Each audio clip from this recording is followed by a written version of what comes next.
امریکا څنګه د سراج الدین حقانی ملګری شوې ده؟ دا چې څه یې ورته ورکړي دي او علت یې څه دی، حقیقتونه ټول په همدې ویډیو کې وګورئ او چینل در سره همدا اوس سبسکرایب کړئ.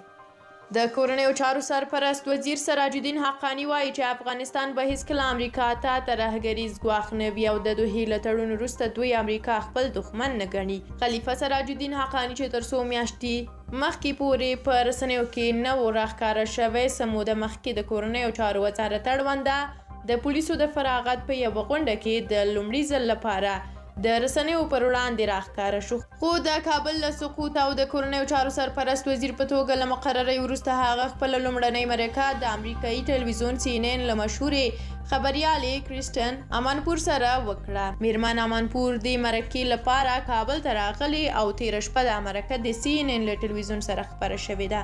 د دې مرکې په مهال میرمن امانپور څادر په سر کړی و او په ډېره سړه سینه یې له سراج الدین حقاني څخه پوښتنې کولې. میرمن امانپور لومړۍ پوښتنه دا مطرح کړه چې په قطر کې د امریکا او طالبانو ترمنځ د خبرو اترو په پیل کې تاسو یعنی حقانی نیویارک ټایمز ته په یوه لیکنه کې ژمنه کړې وه چې د واک ترلاسه کولو وروسته به د ټولو افغانانو حقونه مساوي وي، ښځو ته به د کار او تعلیم چانس ورکول کیږي.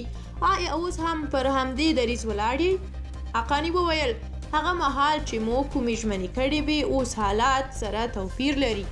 د هغه مهال حکومت د طالبانو په تړاو ډیر خراب تصویر نړیوالو ته وړاندې کړی و. اوس هم غواړو چې دا ژمنې عملي کړو. خو د CNN خبریالې امانپور بیا پوښتنه وکړه چې طالبان له 90 کلونو راهیسې دا ډول څرګندونې کوي خو بیا نه عملي کیږي. آیا له دې وروسته به نجونو ته د ثانوي زده کړو زمینه مساعده شي؟ د دې پوښتنې په ځواب کې د کورنیو چارو سرپرست وزیر سراج الدین حقانی وویل هیڅوک د ښځو تعلیم سره مخالفت نه کوي. اوس هم تر 6م ټولګي پورې نجونې ښوونځي ته ځي. حقانی زیاته کړه چې اوس هم د ثانوي زده کړو لپاره پر یوه میکانیزم کار روان دی. زه تاسو ته ډاډ درکوم چې د نجونو زده کړو ته به اجازه ورکړل شي. یوازې پر میکانیزم کار روان دی. د هغه په وینا ډېر ژر به د ثانوي زده کړو په اړه یو ښه خبر واورئ.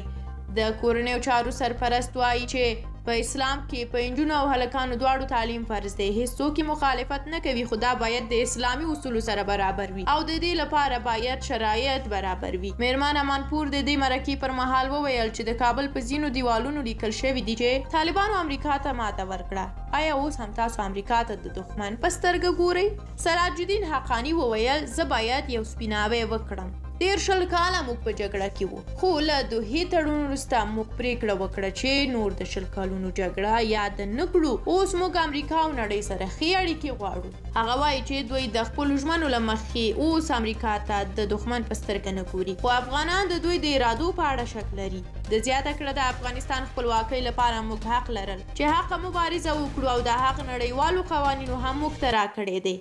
د CNN خبریالې وویل چې امریکا پر حقانی بندیزونه لګولي او پر سر یې میلیونونه ډالر انعام اعلان کړی دی. هغې پوښتنه وکړه چې امریکا له یوې خوا دا کارونه کوي او له بلې خوا ستاسو حکومت سره ګډ کار کول هم غواړي. په دې اړه سراج الدین وایي چې دا قضاوت باید امریکا وکړي چې ولې داسې کوي.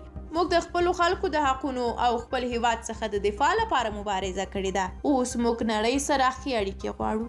د کورنیو چارو سرپرست وزیر وویل دوی چې له نړیوالې ټولنې سره کومې ژمنې کړي دي د هغې له مخې افغانستان به هیڅکله امریکا ته د ترهګریز ګواښ نه. بلخوا دا هم باید درته ووایم چې هیڅکله یو شخص په زور او اختارونو نه مسلمانېږي. باید اخلاق ښایسته کړي او د ښایسته اخلاقو په برکت کفار اسلام ته مایل کړي.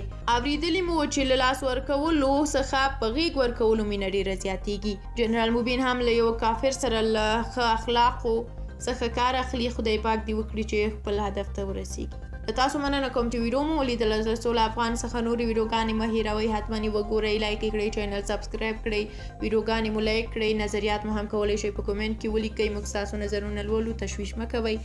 او بل دا چې پخوانۍ ویډیوګانې مو هم وګورئ. اوس نو